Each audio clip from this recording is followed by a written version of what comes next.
libala inosango mama inosango basipila yoni masolo akulutu babala bala bayebinde makambo bapara mabota biso bango bayebinde sekele kwelelo kama susu mama uruse alikambo komema uyebata ndote inosango Ikwala olito, masala kana motema mbangute, ezali ngala okanisa sokize elini, ezali te obala polo polo biboka bwana. Moto okobana ebisika ya molongo, moto okobotela yonde bana, soki oleye otondi te ekoleka. Musatite na mozingo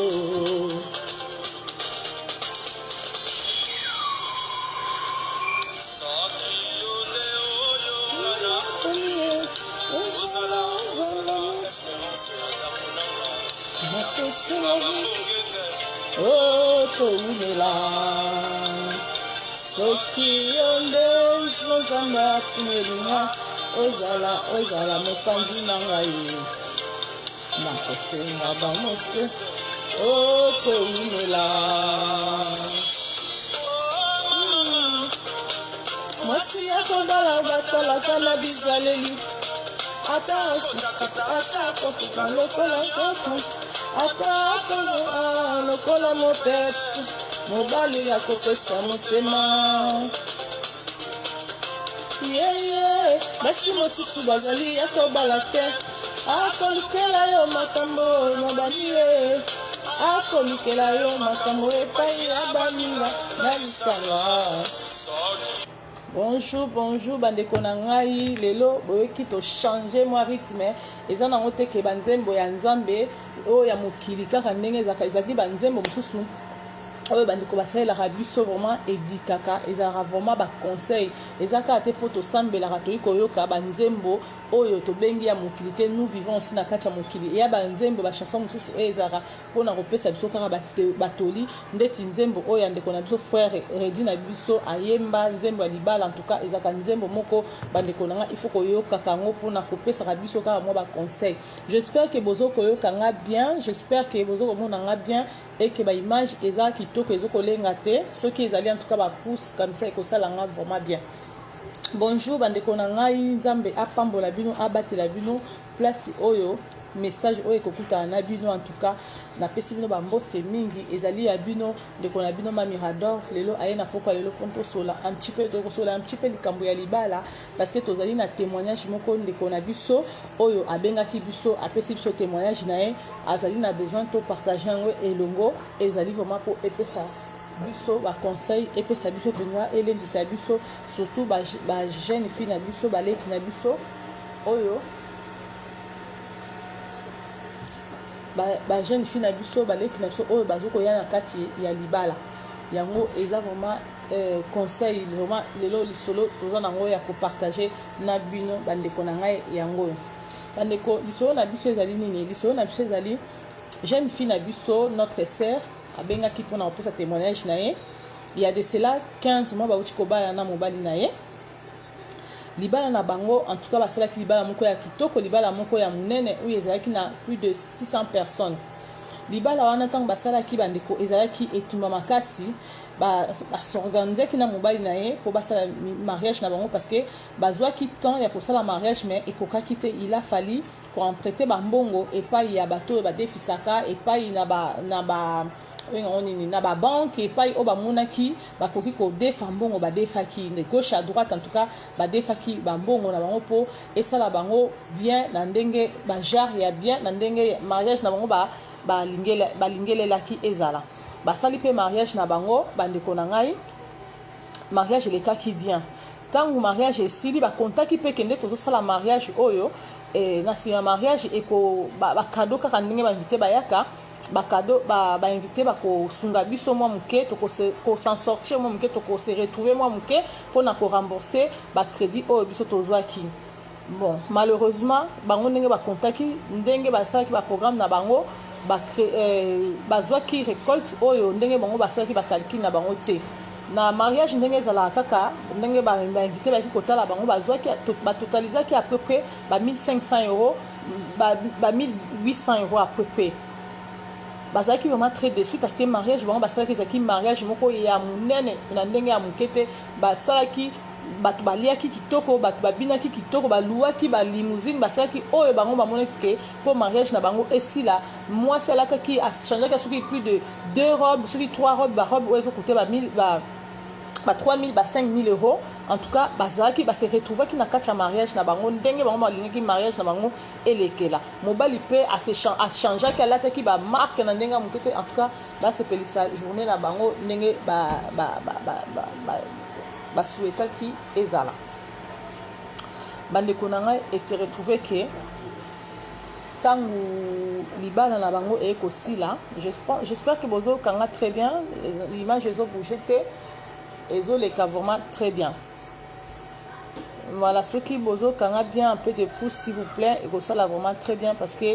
souvent dans sala kabanini mais au moins nazo sentir que image vous à la flou ou bien bozo kanga bien te bozo monanga mais mais so bozo monanga bandeko nanga je mets un peu ba pouce juste pour na rassurer que image est flouté et ali très bien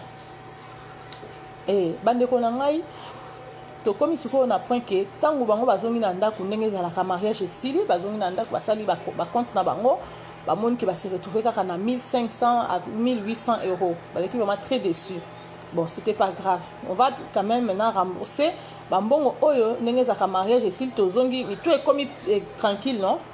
Tozongi na ndaku po to sala mariage to sala ba compte ba ndenge nini ya ko sala parce que bato ba defisa bambongo ba rapena ba période non ba pesi bino botikel na tranquille après boza pena temps ko zongi sa bambongo. Babandi wana siko kosala ba calcul ya ko bando kozongisa bambongo na bango ndenge zaka mito ekomi ko chauffer siko ba na kati ya couple na bango parce que calcul bango basaki plus de 600 personnes au bango ba invité qui basaki ba calcul ba yeba ke ils vont ba ko se retrouver mais na kati ba se retrouver quitté ba komi kosala ba démarche na bango comment ils vont faire pour na ko se retrouver et ça qui vraiment très difficile pendant période wana même Kolia na bango comment qui vraiment très difficile bandeko na ngai na moni mutu moko azolinga kota pour à partager kobenga te mais ko kota na niveau ya vidéo double vidéo ndenge ezalaka pour na kopesa moi un plus sur na posa ya kokota s'il vous plaît na kobenga te bandeko na ngai et ko se retrouver que bazo se retrouver te faut ba banda kozongisa bambongo il faut ba ke kozongisa bambongo oya bato oyo ya biso ba congolais ezakana ba intérêt soki bozozongisa ngo te emataka mwasi asalaka mpe mobali asalaka mais ezo se permettre bango te ke bakoma kovivre ndenge bazalaki avant ntango bazalaki baki chéri koyeba mpe ke il faut bazongisa susu bakotaki bamakelemba il faut bazongisa susu mpe mbongo oyo ya leta oyo bazwaki ya na ndenge ya babanke bandeko na nga ekomi na presse wana bazose retrouver te pour na couple bakomi koswana l'aime sous place à koswana ezaki te bakomi koswana compréhension ekomi kokoma pendant période wana bonsoir ma sœur Gertrude bakomi koswana bazo se retrouver lisusu te pendant période wana bandeko na nga ezaki vraiment très difficile na kati ya couple et comme sikoyo ke mobali ata lobi boye mwasi atomboki mwasi pe soka lobi boye mobali atomboki en tout cas incompréhension ekoti bango na couple bakomi kozanga lem susu ata mbongo ya kosomba ta mwa jus parce que tous les mois bazozwa na bango mbongo mais bazo se retrouver peut-être parce qu'il faut bazongisa ba rembourser bambongo oyo bango bazwaki bandeko na nga ezaki vraiment très difficile pendant période wana ene ko karaté ko ki bazo se retrouver kate bambongo musu bazo zongisa te ba intérêt zo bota ka se ko bota ba compréhension ekomi ko mata bango na couple bango se ko mata bazo ko kaka kate ti bazo ba tira imane le kaki trop couple et ko exploser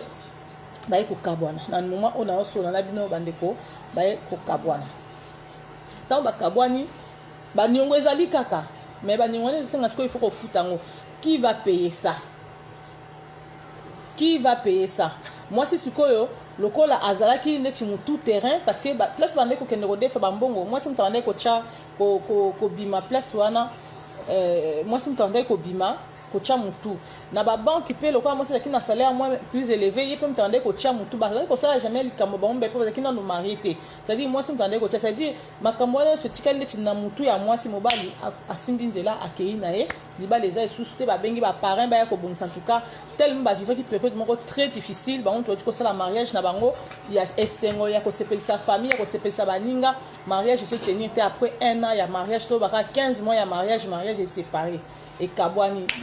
moko akena gauche moko akena droite mais nyongo etikali bande ko na ngai jeune fille à moment oyo azole la simbi mutu qu'est-ce qu'elle va faire parce que de 1 à se retrouver liba les koufi de 2 à se retrouver na banyongo et puis banyongo avec des intérêts ndeko na nga baleki na ngai bandeko na nga ba maman na nga ba sœur na ngai ba papa na ngai o bozolanda nga ba frère na ngai bozolanda ngai lelo penza na yaki kopesa un petit peu conseil na bandeko oyo biso bazoninga kokende na mabala ba oyo nanu babalite ba oyo bazoninga ba s'investir na libala bandeko soso nde tolobaka na ba expression na biso ya lingala soso aliaka eloko koki na mungongo na ye soso aliaka eloko teke aliaka ne kaka ba mieti oyo aza liboso na ye jamais que soso akende kolingalia eloko moko ya munene oyo ngombe aliaka oyo nani souris aliaka non soso fois lia eloko oyo eza na quantité ya gorge na ye po avala ngo a digérer ngo bien bandeko na tala problème oyo leki na biso ayi kokuta na ona moment oyo eza passe na mawa parce que na moment oyo akosala ndenge nini parce que elle sait même pas de 1 à perdre l'amour na ye de 2 à perdre en fait il faut rembourser déjà mbongo o ba defakiwana chez les Congolais ceux qui les 10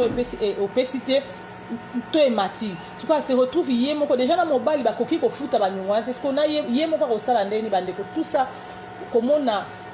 gros kolingaka ko biloko oya minene bandeko na baleki o bo talanga o nanu mobile te bozana préparation ya ba mariage soki omoni ke okokite ozala besoin osala mariage ate ya 20 personnes de babindele basalaka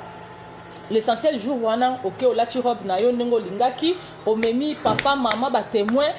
ou bien famille o bomona ke ya mobali ata 20-50 personnes boke na restaurant bosali mariage à 50 personnes 20 personnes liba les ana ngote ke jour wana o ya cérémonie faut la monene il faut prouver il faut ça la mariage no ya 50 000 €, il faut ça la mariage no ya 100 000 €. Ce n'est pas ça le mariage.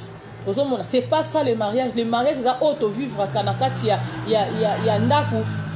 kolala kolamka ko supporter muto bozo vivre na ye ba comportement na ye ya malam ba comportement na ye ya mabe tangu na ye ya maladi tangu na ye bozana bisengo tangu na ça veut dire tout ce que nous vivons à la maison vie quotidienne ce qui penzamba pesi bino bana boti ko supporter ba maladie ya bana ko supporter ba caprice ya bana ko supporter oh nyonso ezaka ya libala c'est ça qui fait le mariage libala ezate que jour J que il faut na prouver mokili il faut na lata robe ya Dior il faut na lata robe ya Dior wana ezokute kaka 7 000 €. Bandeko nanga mes sœurs mes frères et sœurs au bozo landanga na moment oh ce n'est pas ça le mariage yango babengi mariage te soso alia ke loko koki na mungongo na ye soko monike na kosala mariage pour 15 personnes sala mariage non pour 15 personnes ça to sala nem ndesi ba mindele ba sala ka inviter ne kara famille ba ke na restaurant après cérémonie ba ke na restaurant bo sali ni na bino bo le bien en tout cas en plus ba mindele tu va servir bino na poka bozongi ba sala ka mariage te pona kingandi ba sala ka mariage te et puis ba sala ka mariage te au compter que ba inviter ba ko rembourser nga ba ko yana ba cadeau ba invité ba kozongi selanga une partie bandeko keba ko tia loboko place ba tia kate bandeko na ngai keba les problèmes après parce que en plus na ye baraté mais ezala moi après mariage hein, parce que par rapport à ba témoignage même ya ba tebele pe ba bala même biso mo to le cas période wana après mariage bandeko na ngai on dirait Satan tellement menace ka mariage Satan tellement lingaka mariage te pendant période on ressentir que finance na bino déjà sans que tu bodes fa bambonga batu bo sentir finance na bino déjà réduire bino mo bo comprendre ngote il faut boza la batu moko ba prière il faut boza la batu moko na katia bonzambe pour finance na bino ezonga parce que ceux qui boza makasité ndenge bandeko na biso ba ki makasité boko se retrouver que bolingo na bino komi na ba tiraillement boko se retrouver que bokomi na ba problème financièrement parce que finance déjà ezalaka eloko liboso Satan takaka na kati ya couple so bato ba tiko balana ezalaka déjà côté finance naebi eloko ngote soki ezalaka ndenge nini mais j'ai fait vraiment l'expérience ya kosolola na bandeko ebele oyo basala ba mariage même nga moko temps na appliquer na période wana na eso no bandeko se ozo comprendre mais nga na simbaka mbongo arrêtez attention ngana simba mbongo mais mbongo ezomona te période ti équilibre même ekota et ça rend période moko très difficile mais maintenant imagine toi ce que bino moko déjà boza de na période wana ya tiraillement ya na benga ngone ti ya perturbation ya finance ce que boké ko ressources ba crédit boké ressources ba mbongo oya ba intérêt bande ko na boko se retrouver comment bandeko parce que boye ba ke libala pezaka ceux qui na nous boza ki chéri ezaka différent. Ça veut dire bolala ke sika moko te bofanda ke sika moko te bomona na kaka ça veut dire bolingo moko penza on dirait kaka esila te ezaka vraiment oyo nyonso aleka na bolingo ayebi période wana ozomona mais tant que bokoma ndako moko ezaka pe différent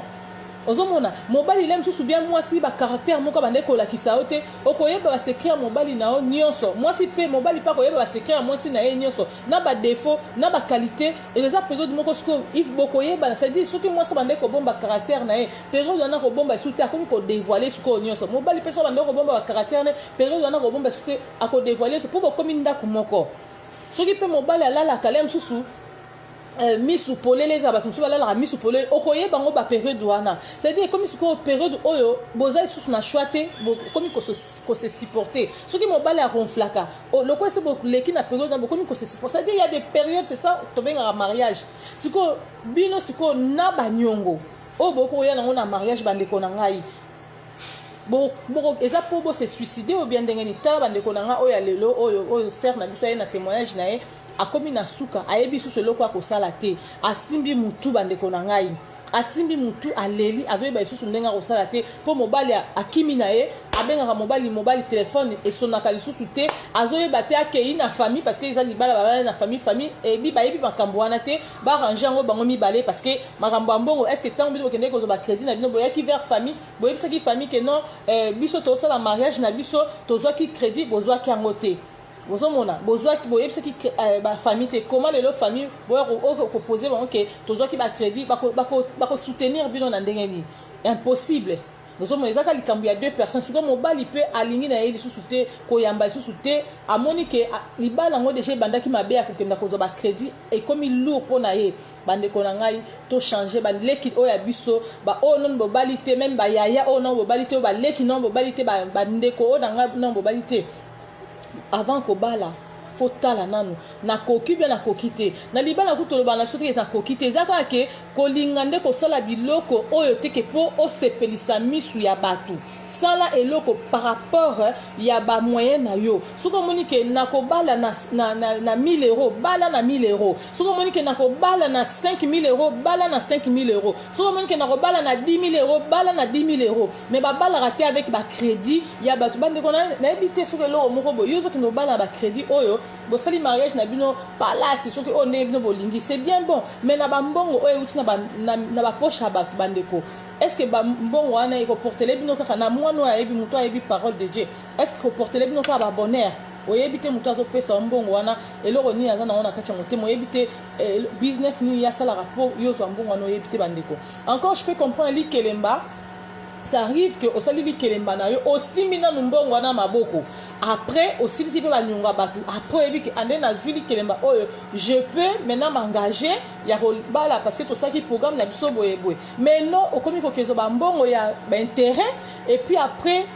ozokoka kozongisa yango te epuis mobali azokoka te epuis ozwi kaka bambongo intérêt te bambongo intérêt yango mpo ozongo mpona motu moko te ozonga te na 3-4 personnes okel lisusu okoti lisusu bamakelemba okoti likelemba motu moko te okoti likelemba soki 3-4 mitu kaka yo motu moko oke lisusu na banki ozwi lisusu mbongo mundele ya banki kaka yo motu moko mpo kaka egonfle sala ndeti 50 000 euros mpo bamonaki yo osalaki mariage ya 500 personnes ya 600 personnes olataki robe ya Dior ya 5 000 euros mobali no alataki ochangeaki defo barobe ya Dior ya Kenzo ya 5 000 euros mobali alataki nini pantalon soki veste ya costume ya Versace bandeko nanga nyonso na po mena biso eloko nini ya ona zongi pena koloba na bandeko nanga obozolanda ngai soso aliaka eloko ekoki na gorge na ye papa nanga bamama na ngai obozolanda nanga soki boza na bana na ndako il faut biso to éduquer bana na biso faut kopesa pe bana na biso conseil ke babalaka mpo na bato te soki bolingani na mobali na yo to meka vraiment ko simplifier ka bana ba vie ko pesa ka bango ba conseil. C'est pas avec la robe de 4000 € que Rosa la plus belle du monde. Il y a un même très fan de son mariage. Non, mariage est fondamental na kati ya robe il y a 5000 € té. Mariage est fondamental que pour fête na yo mariage il y avait 5000 personnes ou bien il y avait 600 personnes. Non, bande konangai. Mariage même ceux qui il y a qu'une cinquantaine de personnes, c'est déjà déjà bien. Ce que ça que bateau parce que bateau nous sont invités là nous oyebi no bangote ezaka romona pe non bande konangai. To sala ka biloko par sentiment te. To sala to changer vraiment ba mentalité na biso to ni pe ma changer. To changer ka pe ba mentalité na biso to pe sala ba na biso ba conseil. Robe l'essentiel au sepeli na robe na yo et simbio na nzoto na yo monique anami bongi na kolata robe il y a 5000 € pour l'obio se retrouver na kati ya ndako na yo libale comme ko chauffer parce que bokota ki ba crédit parce que bosala ki gauche à droite parce que boye wapi eza malamu to conseiller ba na biso pe bato ba tchaka lem susu ba ponio marraine ba ponio kingani tango za déjà wana yeba ndinga ko conseiller couple ozo ko mema wana ozomona tango je pense que tango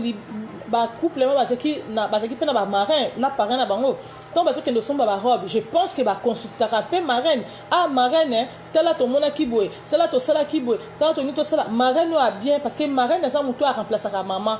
parents azali muto a remplacer papa ça dit place on a zala yeba ko conseiller bana que tala ce beau sali mariage à boy après mariage souffrance moko ekotaka financièrement na kati ya couple tala boy vaut mieux boy que aucun ne conseiller bana kaka lem sous ndenge moko après bana parce que il croyait que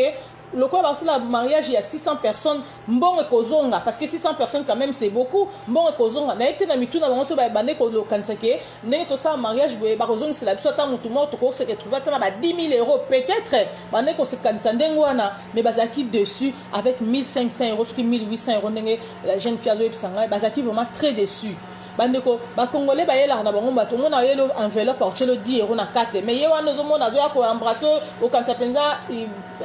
enveloppe on est à 100 € et ça raté nous les congolais tu es baka ko bénir ba couple té tu es baka ko bénir te que bateau l'aime sous ba sali sacrifice ba décorer ba table et la bango kitoko ba lambeli biso kitoko service venza gogo ba sombi ba champagne ba sombi ba ni mo ba tout dans la salle c'est tantino mélanine au champagne mais peut que bouteille de champagne écoutera combien mais yo na enveloppe au monde l'aime so tient encore à 10 €. Tala lelo ba leki na biso ba se retrouver li ba les eza parce que bazaki na muta conseiller ba monter parce que ils se sont peur retrouver que ba ba quand ça que mariage on est kozong c'est la bango mbongo ebele pour bazong ça peut ba crédit au bango bazwa ki ya ko sala ba salle ba traiteur sur aujourd'hui traiteur déjà ils ont coûté 4000 € bande konangai sur aujourd'hui salle na poto ils ont coûté entre 4000 et 8000 €. Ce que nous on est sali combien hein sur aujourd'hui décoratrice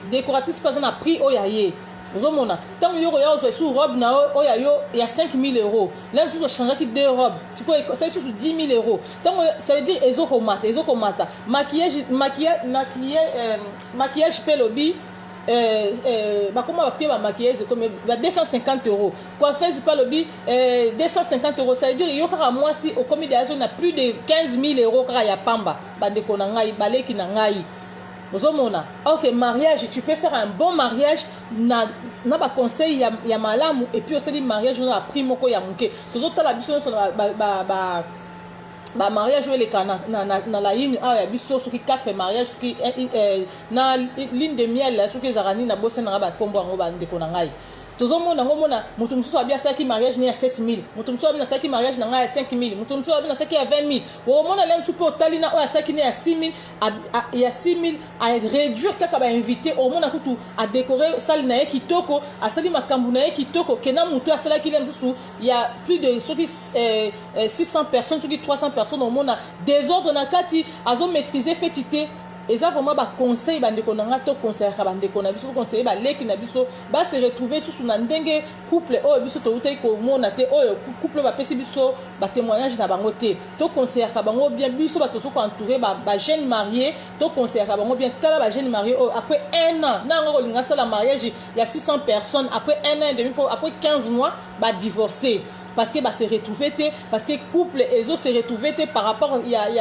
a mbongo bah commis na ba problème pas possible koswana tous les jours en plus boye ba jeune ba kokara makamwa te koswana tous les jours en tout cas ba bi non faut même plutôt se séparer mobali akei na ye abi moi je peux pas ce que ça que mariage ndé yango yo comment to bandika mariage bo to bando ko penser to somba ndako na biso avenir na biso to somba ni na biso boete to bandi ba mo ko penser na ba ko rembourser toujours banda mariage na ko rembourser ba crédit eza bien te eza ba erreur ya ko ne pas refaire dans la vie bande ko nanga ba oh non globalité en tout cas ma mirador ayaki lelo na poko ya lelo pona ko yebisa bino vraiment que bo changer bande ko nanga baleki na ngai bo landa vraiment lokolo ya malamu ba bala kateke pona miso ya batu babalaka te pona kosala plaisir na famille babalaka te pona kosala plaisir na baami babalaka te po miso ya bato mona kikinganya balaki babalaka parce que olingi mutu wana et puis babalaka parce que omoni kokoka ozomona omoni kokoka neto biso swale ke loko na mongongo na soko omoni ke okoka te sala na niveau oya yo omoni ke moi c'est bon et non nasalaka pona sepelisa bato mokide yoka ke nabalaki nasalaki boye non bandeko na ngai ou bien préparer mariage na yo bien soko omoni ke ah maintenant c'est bon na koki c'est bon wana bokei mais exacte que yo moni na no koki te mais lokola ka koza na prosa baninga yeso génération na ngai yeso bakomi ko bala ngana na balité ba koseka ngai boye il faut que ndo bala alors bokomo ke ndokota ba crédit po baninga ba bali yo na no balité boke kota ba crédit bandeko na ngai eza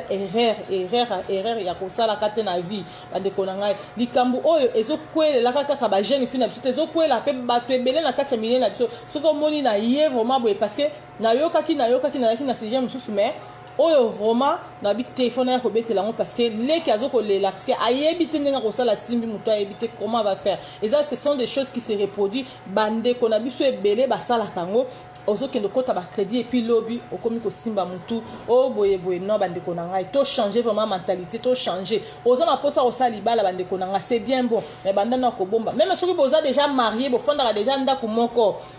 na mobali boza na projet ya ko sala mariage fan sa papa ah papa na moni na 2 ans ou 3 ans to sala mariage to bando préparer mariage na biso lelo ozomona ou papa azana posa bala mwasi na ye ah maman na moni ke to sala mariage na biso to banda ko préparer mbongo na biso mikolo bo andi ko préparer pe boso sali kelemba la bino boko chata 250 bino lensu sata 10 tout et ça soki 5000 euros année au bombi 5000 euros année wana susu bo bandeli et sili bo bombi 5000 euros bo mona pe mona lensu sali bino moi mbongo na bino ah bo décider siko bo kendo bala boke na mariage mais zate que nanu bozana nous prêter nanu bosimbi na mbongo te bokomi ko tchade ya ba date et senga siko ba boke ndo kota ba mbongo ba intérêt ba mama ba intérêt pe ba pesa na bango na bo pete nyonso mais période a kozongi sa zongi sela mbongo na été ha o mona ndako sambu sote yango bandeko na ngai bakambo wana esunga biso pe na communauté na biso et pesa moins un plus ba o bazaki na nzela ya ko sala ngo o ba yeba kate bandeko na ngai boyeba bo changer bo tika s'il vous plaît bo landa nzela o penezali ya malamu ba mama na biso tozana ba jeune fille ya na bandaku omoni mwana tozaka pe na habitude ya kosola na bana biso mama papa na bana biso ya mibali na bana biso ya basi tala boye eko fongola bana na msusu mobali yo ya lingaki abala na msusu mobali mutangaki asite pona kende ko defa akobanga bi non nga mama na biso ba na ngai na kende ko defa ka bambonga ba intérêt parce que bambonga ba intérêt na ba problème mais tant biso to sola na bana biso te nginga makamyo soka tabu to ngi mingi ba vie ya libanda to zo na tant ko sola na bana biso te na ndako bandeko na nga voilà les conséquences. Voilà les conséquences. Je pense que là sous bana na biso ba tu ko pesa biso témoignage ceux qui bazaki na bango na problème il y a ba crédit na te là sous libana bango ngeke fanda mais libana bango fandité parce que pourquoi bambonga ba intérêt zongi ça parce que bozo zongi ça bambonga eza belé banque ba te kona bota na kilo baleki bazana ngo banque ba mama ya ko bidefa defa avec intérêt bali kelemba et puis bambonga ya banque wana eza moko te ya ba mama ko defa ki côté misa total 4 ne ba expliquer ngana ba defa ki pa ba tebele poka nini nini na bango evimba zomona ko basala o ba benga kalibala ndenge bango balingaki ya choix na bango bandeko ezalaki soki bazaki na mutu akopesa bango conseil bazaki na mama akopesa bango conseil bien mwana bien soki mobali mutayaki na idée wana mwana ya mwasi alingaka azongisa mobali na bite papa boye te soki pe mwasi azalaki na conseil na idée wana mobali alingaka azongisela ye na nzela ke te mwasi nanga boye te mais lokola mosusu moko na bango azalaki na koyeba te alandi sentiment ya moninga. Moi je pense plus moi si parce que soki ezalaki mobali alingaka kima te lokola mobali akimi c'est que ezalaki idée plus ya moi si yango moni mobali akimi bandeko nanga topesa mpenza bana na biso conseil oyo bazoye koya na libala yo mpe ndeko soki ozalaki na pose ya kokende kodefa oyebi ana obala le mosusu année prochaine bando defa bandeko nanga kobomba mbongo soki oza noka mayele mpo bato babomba mbongo baleki yo nanga na eloko te ozomona secret même ya richesse eza kobomba mbongo soki ozo bomba mbongo no malembe moi muke moi ozolia 1 euro ozobwaka moi 1 euro mata 50 centimes omona lobi ofongola boye ekomi na komi na 100 euros yo moko kokamwa na bandeko nanga baleki nanga s'il vous plaît par l'amour de Dieu totika bizaleli wana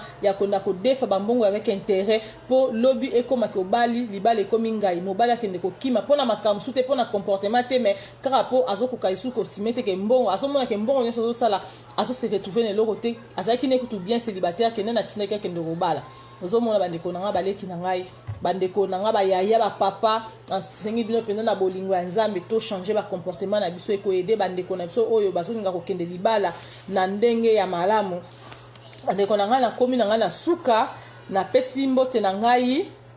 na mama Petronel Benz Mosamalia na pesi mbote na ngai na papa Itela na pesi mbote na ngai na la grande Tazi mama ya Sévran quoi babi ba mama ya Sévran la grande quoi mama Tazi baza deux fois te na pesi mbote na ngai pa mama Alexandrine ça c'est ma maman d'amour na pesi mbote na ngai pa tantine Sophie mawaba na pesi mbote na ngai pa papa Afo Bainge le boss na pesi mbote na ngai et pa mama Bainge mama Belinda Benzo na pesi mbote na ngai pa apôtre Itela et pa ya maman Marthe Mbobi en tout cas mbote na ngai na mère Ade mbote na ngai et pa ya nani azotala ngai mwasi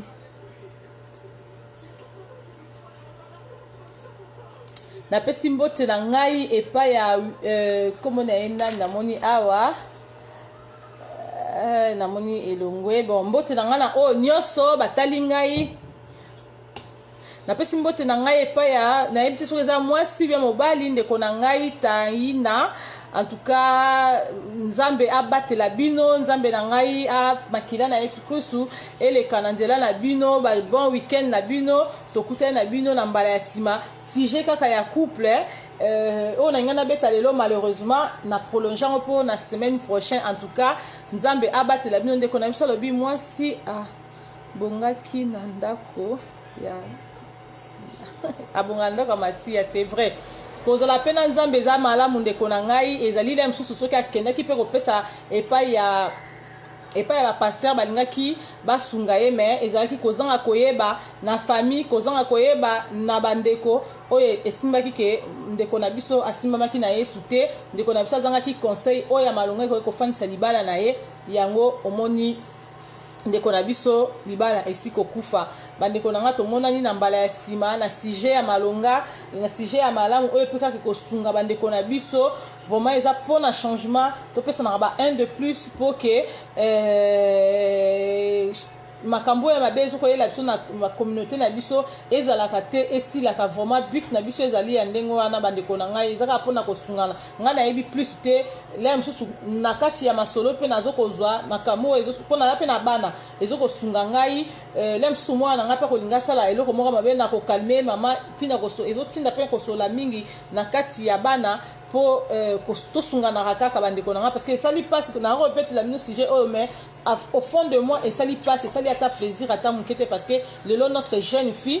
eza vraiment passe au mon jeune fille azolela parce qu'elle se retrouve na ba crédit ya ko rembourser vraiment eza passe na mawa parce que soka zaki lem susu na ba conseiller avant le mariage avant ba se projeter na makambo ya ko defa bambongo lelo alinga kaza la lem susu bien na mobali na ye alinga koza na ba problème oyo ya zvité lelo yango wana nyo on zaki na bango besoin ya kosola na bino yango wana bandeko na ngai nzambe abatela bino na assure moi sujet oyo mutu na moko na ye a se retrouver na sujet oyo bandeko na ngai ngana komi kotika bino tomona na bino na semaine prochaine nzambe apambola bino abatela bino bye bye.